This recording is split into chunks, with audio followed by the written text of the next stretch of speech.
사람에게는 유혹을 하는 것과 유혹이 되지 않는 것이 있습니다. 모든 사람에게 동일하게 유혹이 다 된다라고 생각하시면 안 됩니다. 지금 중고등부 아이들에게 가장 큰 유혹은 스마트폰의 게임입니다. 그건 어른들이 상상하는 상상 이상의 유혹입니다. 유튜브에 들어가서 좋은 노래를 듣고 드라마를 다시 보고 자기가 좋아하는 영화의 토막토막만을 보는 청년들에게 그 스마트폰은 굉장히 큰 유혹입니다. 60이 넘고 70이 넘어서 전화는 그냥 문자 받고 통화만 하면 되지 하고 생각하시는 분들과는 차원이 다른 유혹이죠. 60이 넘고 70이 넘어도 못 돼도 그러시는 분들과는 차이가 있는 것이죠. 제가 왜 이 말씀을 드리냐면 사람마다 유혹은 다릅니다. 그래서 어떤 사람이 어떤 유혹에 넘어갔다 하여서 함부로 그것을 왜 이기지 못했냐고 말하시면 안 됩니다. 그 사람에게 그것은 견디기 힘든 가장 큰 유혹이었을 것입니다. 그리고 그것에 참지 못하고 아니 어쩌면 참을 수 없어 넘어간 것일지 모릅니다. 남자는 여자의 유혹에 약하고 여자도 또한 남자의 유혹에 약합니다. 청소년들이 스마트폰에 약한 것과 같은 것이죠. 본문에 보시면 아담과 하와가 유혹당하는 모습이 시작됩니다. 에덴 동산에서 행복한 삶을 누리고 있었던 아담과 하와에게 유혹의 당사자인 뱀이 접근합니다. 그런데 뱀을 성경에서 어떻게 기록하고 있냐면 지혜로운 간교한이라고 말합니다. 지금 우리가 뱀의 모습을 보시고 성경에 기록되어 있는 뱀이라 생각하시면 안 됩니다. 뱀이 하와에게 묻습니다. 에덴 동산에 있는 모든 나무의 실과를 먹지 말라 하시더냐? 그렇지 않죠. 모르고 묻는 것이 아닙니다. 알고 묻습니다. 그런데 우리가 여기서 한 가지 꼭 기억해야 할 것이 있습니다. 유혹을 물리치기 위해서는 그 뒤에 누가 있는가를 먼저 볼 수 있는 영적인 눈이 있어야 합니다. 나에게 지금 유혹을 하는 이 사람이 아닌 그 뒤에 누가 있느냐가 중요합니다. 그것을 분별할 수 있어야 합니다. 예수님께서 십자가를 지어야 하겠다라고 가르치셨고 그 십자가의 지심에 대해서 분명한 선언을 하실 때 그 십자가를 질 수 없습니다라고 했던 자는 베드로입니다. 그 베드로는 그 전에 주님은 살아계신 하나님의 아들이십니다 라고 고백했던 믿음의 사람이었습니다. 베드로는 예수님의 콜링에 자신의 배와 그물을 버려두고 빈 몸으로 예수 그리스도를 따랐던 수제자였습니다. 예수님께서 그 베드로를 보시고 사단아 내 뒤로 물러가라 말하셨죠. 그것은 베드로에게 한 것이 아니라 베드로 뒤에서 베드로의 감정을 조종하고 있는 악한 영에게 명령하신 것이죠. 유혹의 배경에는 악한 영이 뒤에 있습니다. 강교한 뱀을 통해 역사하는 영이 있다라는 것이죠. 우리가 하나님 앞에서 믿음의 길을 걸어가고 신앙의 길을 걸어감에 있어서 우리를 유혹하는 것은 우리와 가까이 있고 우리에게 친근하고 평소에 사이가 좋았던 사람입니다. 그러나 그 사람이 나쁜 것이 아니라 그 사람의 뒤에 그 사람의 입을 벌려 우리를 유혹하고 있는 악한 영을 볼 수 있어야 합니다. 사람을 미워하시고 그 사람이 나를 그렇게 했다라고 생각하시면 안 됩니다. 우리가 사람을 미워할 수 없음은 그 사람도 하나님께서 창조하여서 이 땅 가운데 섭리 안에 내어 보내신 귀하고 복된 사람이기 때문입니다. 그 뒤에 어둠의 영이 그를 붙들고 우리를 유혹하게 한 도구로 사용했을 뿐입니다. 우리가 이것을 분별하지 못하면 나의 마음을 서운케 하고 나의 감정을 상하게 하고 나에게 손해를 끼친 그 사람 자체를 미워하게 되어 있습니다. 그것이 목회자일 수 있고 직분자일 수 있고 성도일 수 있고 내 가족 중 일원일 수 있고 내 자녀 중 하나일 수 있습니다. 우리가 그를 사용하여서 나에게 유혹하고 타락하게 한 그를 미워한다는 것은 그 뒤에 그를 조종한 악한 영에 대해서 인지하지 못하기에 사람을 미워하는 것이죠. 그러기에 우리가 하나님의 사랑 안에 용서하지 못할 사람은 없습니다. 이것은 굉장히 중요합니다. 그리스도인으로서 사람을 미워하지 않는다는 것은 그 뒤에 그를 조종한 자가 있다는 것을 알기에 미워하지 않을 수 있는 것이죠. 예수님께서 원수를 사랑하라 말씀하신 것도 그 뒤에 악한 영의 존재가 있기에 그 사람을 사랑할 수 있다라고 말씀하신 겁니다. 유명한 예화이지만 한 가지 예화를 좀 말씀드리겠습니다. 마귀가 졸개들을 다 모아놓고 사람이 죄짓게 하는 방법에 대해서 회의를 했습니다. 그런데 이 마귀가 이렇게 가르칩니다. 너희들은 사람들을 유혹할 때 이것이 맞다, 이것이 틀렸다 라고 말하지 마라. 그런 말은 할 필요도 없다. 이래서 나쁘다, 이래서는 안 된다, 이것은 좋다 라고 비교해 가르치지도 마라. 그럴 필요 없다. 한 가지만 말해라. 무엇을 먹어라, 무엇을 입어라, 무엇을 마셔라 라고 말할 필요도 없다. 무엇을 갖기 위해 어떻게 행동해야 된다라고 가르칠 필요도 없다. 딱 한 가지, 딱 한 번만이라고 가르쳐라. 이해가 되십니까? 이번 딱 한 번만이라고 속삭이면 된다라는 것입니다. 이번 딱 한 번만. 그러면 사람을 유혹할 수 있다라는 예화가 있습니다. 사단이 아담과 하와를 유혹한 장소는 에덴 동산입니다.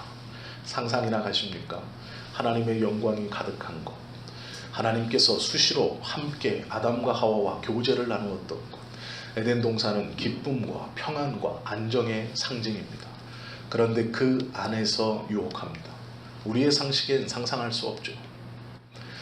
내가 항상 돌아보고 함께하고 있는 가정 안에서, 함께 많이 기도하고 함께 예배하고 있는 교회 안에서, 함께 신앙으로 뭉쳐져 있는, 함께 사랑으로 이해함으로 정말로 어디에 나라도 부끄럽지 않은 우정으로 뭉쳐져 있는 친구 관계 속에서 유혹은 일어날 수 있습니다.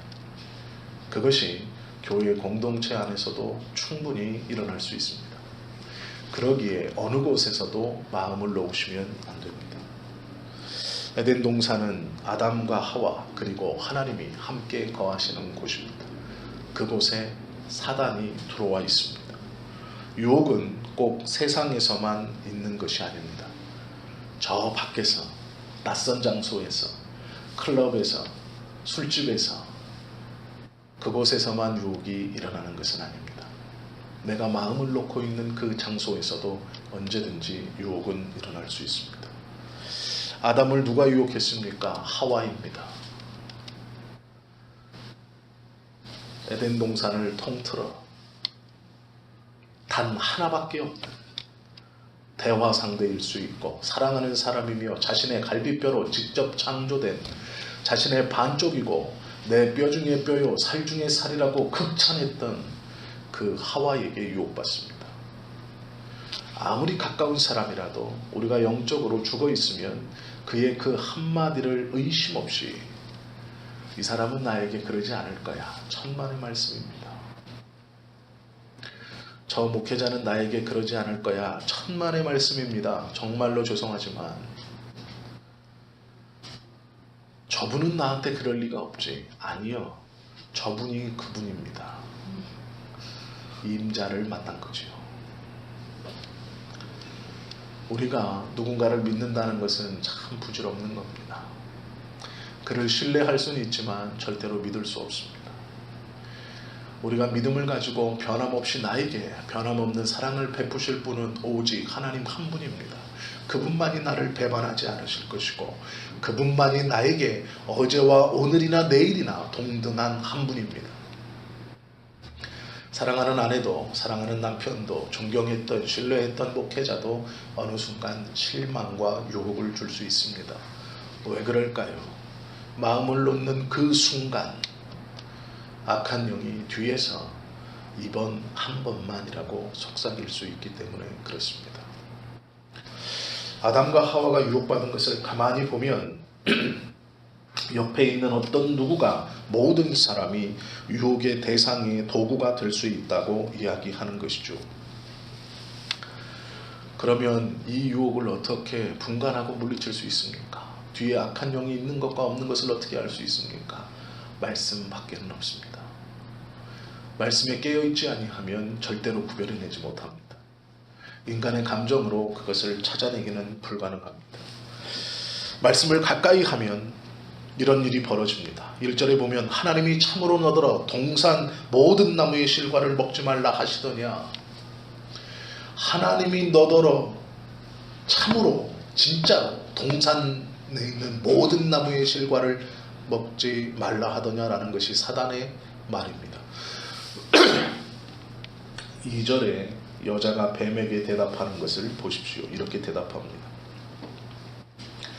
여자가 뱀에게 말하되 동산나무의 열매를 우리가 먹을 수 있으나 동산 중앙에 있는 나무의 열매는 하나님의 말씀에 너희는 먹지도 말고 만지지도 말라 너희가 죽을까 하노라 하셨느니라. 여기서 보면 하와는 이 대답을 복수로 합니다. 우리들, 우리가, 너희가 둘로 얘기하죠. 왜 그럴까요? 하와는 동산 중앙에 있는 나무를 먹지 말라 하는 것을 아담에게 전해 들었기 때문입니다. 하나님께 직접 들은 말씀이 아니라 아담이 하와에게 와서 하와야 하나님이 말씀하셨는데 동산 중앙에 있는 저 나무는 먹지 말래. 먹으면 너랑 내가 죽을 수도 있대. 이게 무슨 말입니까? 주님의 말씀을 직접 들은 것이 아니라 전해 들었습니다. 말씀을 직접 하나님에게서 읽거나 묵상하거나 은혜로 내 것으로 붙들지 못하고 누가 이렇게 했더니 그렇게 되었대. 간증을 들으니 이렇게 순종했더니 저렇게 되었대. 이렇게 했더니 그렇게 해주신대. 기도를 이렇게 하면 저렇게 하나님이 응답해 주신대 라는 것의 한계입니다. 말씀을 많이 알고 있는 것 같지만 그 말씀은 우리에게 영적인 힘을 내게 하지 못한다라는 것이죠. 목회자의 설교가 아무리 탁월하고 CBS 방송을 아무리 듣고 CTS를 아무리 듣고 아무리 설교의 말씀을 귀에 꽂고 다녀도 내가 직접 시간을 내어 하나님의 말씀을 읽고 그 말씀이 나의 것이 되도록 묵상하는 사람과는 그 말씀의 능력과 영향력이 다르게 나타납니다. 왜 우리가 하나님의 은혜를 구하지 못하고 무기력한가? 나의 삶은 왜 허전한가? 내 인생에 무엇인가 왜 빠져 있는 것 같은가? 말씀을 직접 보지 않기 때문입니다. 말씀을 듣기는 즐거워하나 그 말씀을 내 스스로 읽지 않기 때문입니다. 하나님의 말씀을 듣는 것을 좋아합니다. 건네 들어야 재미있죠. 건네 들어야 고민하지 않죠. 건네 들어야 실천하지 않아도 핑계가 되기 때문에 그렇습니다. 하나님의 말씀을 직접 읽고 그 말씀에 대해서 말씀의 무게로 인하여 삶을 살아가는 자에게는 하나님의 말씀에 일액이라도 틀리거나 타협할 수 없다는 것을 알게 됩니다. 그러나 전에 들은 자는 자신의 기분과 상황에 맞추어 그 말씀을 타협하게 되어 있습니다. 그러기에 유혹이 왔을 때 딱 한 번만 주의 말씀을 비트는 것이 허용되어져 버린다라는 것이죠. 하나님은 정령 죽으리라 말씀하셨는데 하와는 죽을까 하노라 대답합니다. 말씀이 무너졌습니다. 말씀이 무너지면 유혹에서 지고 맙니다. 신앙에서 말씀이 무너지면 그것이 죄의 삶의 시작이 되어버립니다. 하와는 말씀의 위험성을 덜 가지고 있었습니다. 하나님께 직접 듣지 못했고 아담에게 전해 들었기 때문이죠. 뱀의 달콤한 유혹에 하나님의 어미한 말씀이 사그라져 버렸습니다. 말씀에서 무너지면 모든 것이 무너집니다. 말씀에서 멀어지면 유혹이 가깝고 말씀에 가까워지면 유혹이 멀어집니다. 그것이 우리가 꼭 명심해야 하는 것이죠. 말씀에 가까워지면 죄에서 멀어지고 말씀에서 멀어지면 죄에서 또한 가까워지는 삶입니다. 유혹을 물리치기 위해서 우리가 이렇게 연약한 자라는 것을 알고 또한 기도해야 합니다. 말씀을 제대로 알아야 하지만 매일매일 말씀 가운데 깨어있지 못할 수 있으니 그럴 수밖에 없는 약한 자이니 하나님 나의 연약함을 불쌍히 여겨 주십시오라고 기도해야 합니다. 성령님 내 안에 충만으로 함께해 주십시오라고 기도해야 하는 것이죠. 저도 마찬가지로 어렵고 약한 부분이 있습니다. 그것들을 이겨가기 위해서 노력합니다. 그러나 노력으로 되지 않죠. 어쩌면 그러기에 아직도 배가 나와 있는 것일지 모릅니다.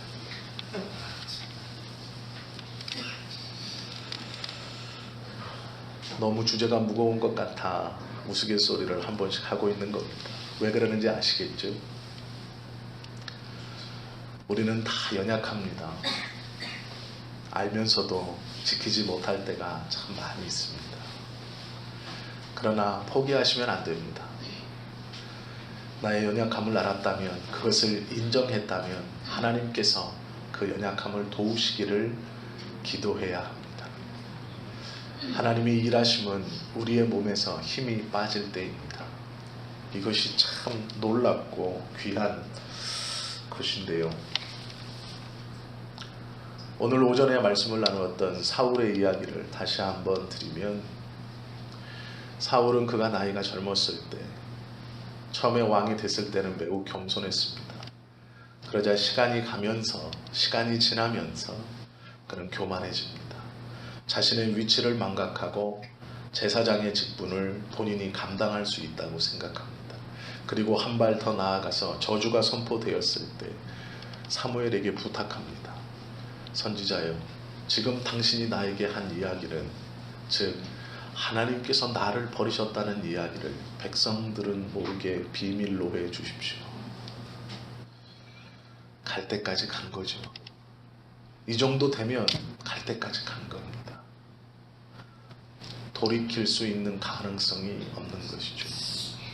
그 얘기를 들었을 때 사울이 무릎을 꿇고 어떻게 해야 용서받을 수 있습니까? 라고 말했다면 하나님께서 그를 다시 붙들어 주셨을 거라 저는 믿습니다. 그러나 사울은 자신의 죄가 드러났고 그것에 대한 징계가 선포되었을 때 사무엘에게 부탁합니다.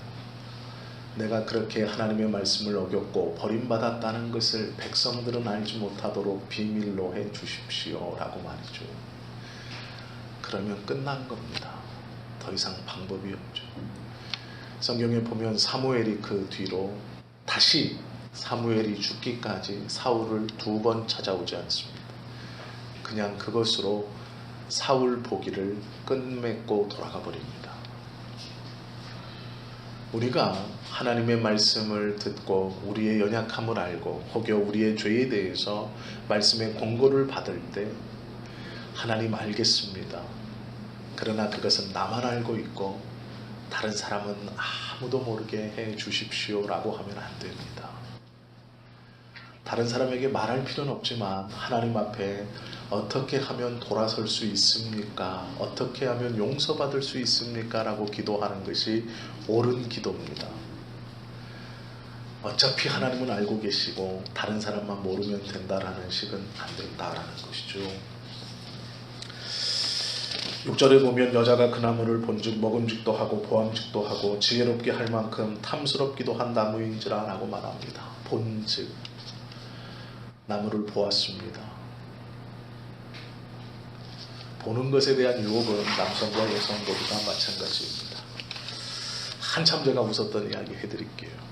이거는 유머입니다.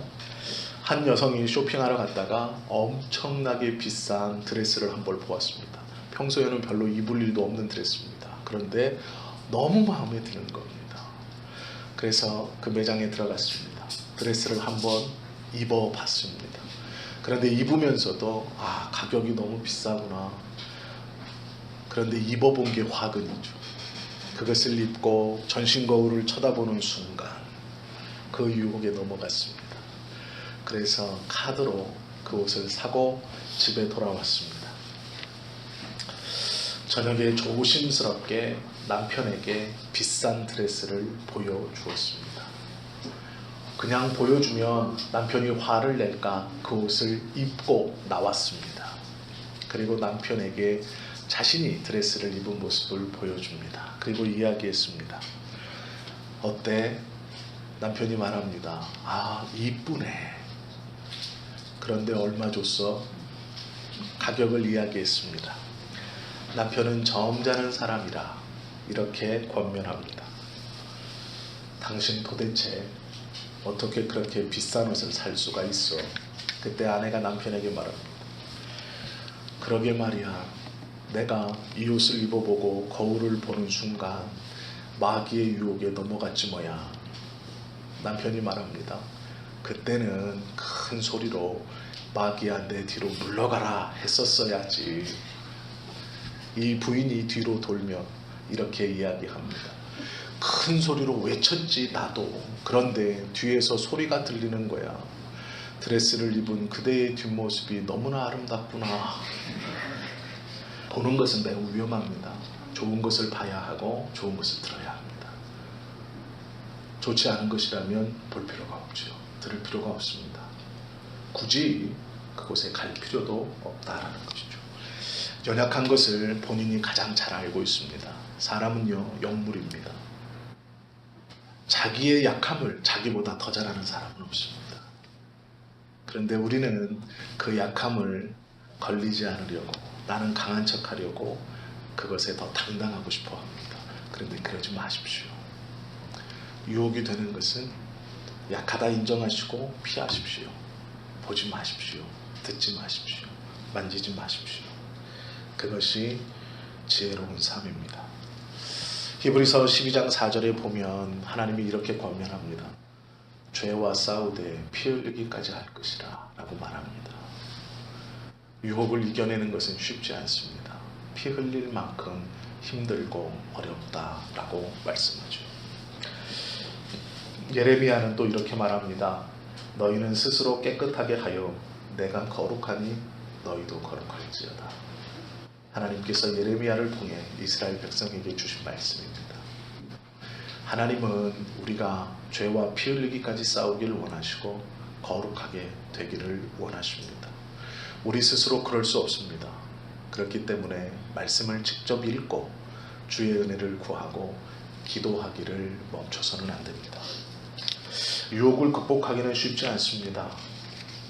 그러나 그 유혹을 물리치고 난 후에는 더 큰 은혜와 기쁨이 우리에게 있을 것입니다. 예수 그리스도가 뱀의 머리를 밟으신다 성경은 말씀합니다. 그리고 십자가를 통해서 우리 안에 있던 저주의 모든 것들을 우리 예수님께서 끊어 주셨습니다. 우리는 겉모양은 과거와 동일한 모양의 사람이지만 우리의 속사람은 날로 새롭게 되어 그 유혹을 능히 이기고 그 유혹에 넘어가지 않고도 살아갈 수 있는 은혜의 사람들로 우리가 바뀐 신분입니다. 예수 믿는 자로 예수 믿는 자의 품격을 좀 발휘하며 살아가셔야 됩니다. 하나님의 아들로 그 하나님의 아들에 합당한 매너와 품위를 지키며 살아갈 수 있어야 됩니다. 그것은 도도해지고 교만해지라는 것이 절대로 아닙니다. 겸손하고 주의 은혜 앞엔 가난하게 살 때 세상의 유혹 앞에서는 도도할 수 있어야 합니다. 세상의 유혹 앞에서는 자존심을 붙들 수 있어야 합니다. 귀하고 큰 감사의 조건은 큰 것에서 일어나는 것이 아니죠. 작은 것에서부터 우리의 감사와 우리의 자존심이 회복되어야 합니다. 그렇게 살 수 있도록 하나님께서 우리를 붙들고 계신다라는 것을 믿으셔야죠. 연약한 부분을 놓고 기도하십시오. 예수님께서는 우리의 연약함을 이해하지 못하시는 분이 아니시다 성경은 말씀합니다. 이해하신다는 것은 알고 또한 그것을 이길 방법을 성령을 통해 힘으로 복돋아 주신다라는 말씀입니다.